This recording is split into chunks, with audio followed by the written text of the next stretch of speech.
آپ لوگوں نے باقی بہت زیادہ محنت کی، وہ جو پل ٹوٹا تھا نکل سالر وہ آپ سب کی محنت تھی اور آپ لوگوں نے وہ کیا آپ کے مزدوروں نے.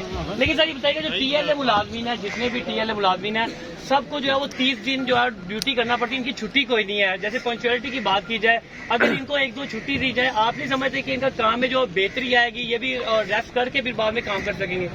دیکھیے ویکلی ریسٹ تو ہم جو لیبر ہے نا اس کو دیتے ہیں. جو ٹی ایل اے اس کا اسپیسیفک ارینجمنٹ یہ ہے کہ اس میں ہر دن انہوں نے ڈیوٹی کرنی ہوتی ہے، ویسے الاؤڈ نہیں ہے. لیکن ہماری جو پروسیجرل پریکٹس ہے اس میں ہم ویکلی ریسٹ دیتے ہیں اور دینا چاہیے بھی. تو جو ورکنگ آورس ہے وہ آپ کی بات ٹھیک ہے کہ اس میں ان کی سینکشن لیوز بھی ہوتی ہیں، وہ بھی ہم ان کو الاؤ کرتے ہیں. لیکن مسئلہ اس وقت آتا ہے جب کوئی بندہ 1 دن کی چھٹی لے کے جائے اور وہ 4-4 5-5 دن یا 7-7 دن غائب رہے. ٹی ایل اے کی ایک نیچر ایسی ہے کہ اس میں آپ اتنی لمبی چھٹی نہیں لے سکتے، وہ ریگولر ملازم نہیں ہے. انلیس کہ کوئی میڈیکل ایمرجنسی اس قسم کی ہو جائے جو رپورٹڈ ہو، چوٹ لگ جائے یا بیمار ہو جائے، رات میں ہم رعایت کرتے ہیں. وہ جو لوگ اگر موجود ہیں وہ آپ کو بتائیں گے. اچھا سر، میرا سوال یہ ہے کہ یہ سب جو بھائی یہاں پر کھڑے ہوئے ہیں اپنی تنخواہ کا مطالبہ کر رہے ہیں. اب تو وابڈا بھی بل 2 دن کی چانس پہ دیتا ہے، اس کے بعد وہ آپ کو جرمانہ ڈال دیتا ہے. ان کا سوال وہیں کا وہی ہے کہ ہمیں تنخواہ کب ملے گی. کوئی آپ کے پاس کوئی ڈیٹ یا کوئی اناؤنسمنٹ ہے؟ دیکھیں یہ تو جو مسئلہ آپ نے بیان کیا نا، یہ ان سے بھی زیادہ میں محسوس کرتا ہوں. اس کی وجہ یہ ہے کہ وابڈا کے جو بلز ہیں وہ ویسے ہی ایک مزدور کی کیپیسٹی سے زیادہ ہیں جو الیکٹریسٹی کی پرائسز ہیں اس میں. پھر اگر اس میں جرمانہ بھی لگ جائے تو وہ ایک طرح سے کمر توڑ کے رکھ دیتے ہیں. پھر اسی طرح سے ہم سارے یہ کہتے ہیں کہ لوگ اپنے بچوں کو بھی پڑھائیں، اسکول بھیجیں. تو اسکولوں میں بھی تعلیم مفت تو نہیں ہے سوائے گورنمنٹ اسکولوں میں.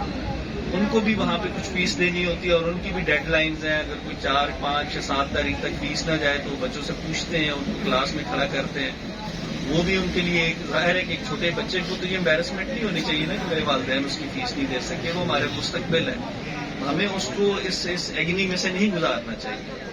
تو یہ ایشو تو بہت ہی جو ہے نا وہ میں اگر آپ نے جس بیان کیا میرے خیال میں یہ اس سے بھی زیادہ انٹینسٹی کا ایشو ہے. پھر انہیں گیس کے بل بھی دینے ہیں، پھر وہ ڈسکنیکٹ ہو جائے گا تو اس کی ریسٹوریشن کے پھر علیحدہ سے چارجز ہیں. تو یہ ایک ایسے سائیکل میں پھنسے ہوئے ہیں جس میں ان کی مشکلات جو ہمارے مزدوروں کی ہیں وہ بہت زیادہ بڑھ گئی ہیں.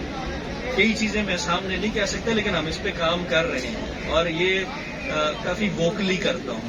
یعنی ہم ان کو جب ریپرزینٹ کرتے ہیں یا ان کی بات کرتے ہیں وفاقی حکومت کے ساتھ تو ہم کافی فورسفلی یہ بات کرتے ہیں کہ یہ ایشو ریزالو ہونے والا ہے اور یہ ایشو ریزالو ہونا چاہیے.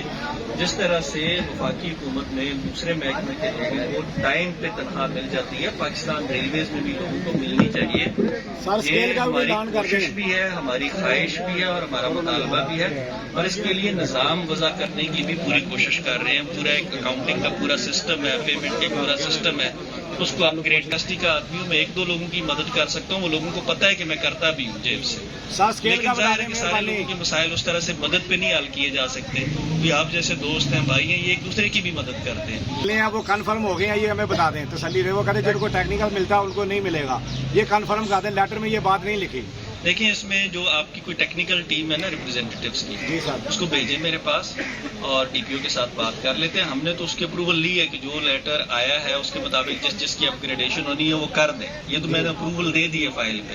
لیکن اگر اس میں کوئی ٹیکنیکل ایشو ہے تو اس کو بیٹھ کے سارٹ آؤٹ کیا جا سکتا ہے. یا اگر گائیڈ لائن لینے کی ضرورت ہے تو ہم ہیڈ کوارٹر سے رہنمائی لے سکتے ہیں. لیکن یہ ایشو ایک سیپریٹ ایشو ہے جس پہ تھوڑی سی چونکہ تکنیکی گفتگو کی ضرورت ہے. تو وہ آپ اپنے لوگ جو اس معاملے کو سمجھتے ہیں، اس کی سمجھ بوجھ رکھتے ہیں، وہ نامینیٹ کریں. وہ ڈی پی او صاحبہ کے ساتھ بیٹھیں گے، ڈی او صاحبہ کے ساتھ بیٹھ کے پھر اس مسئلے کو حل کریں.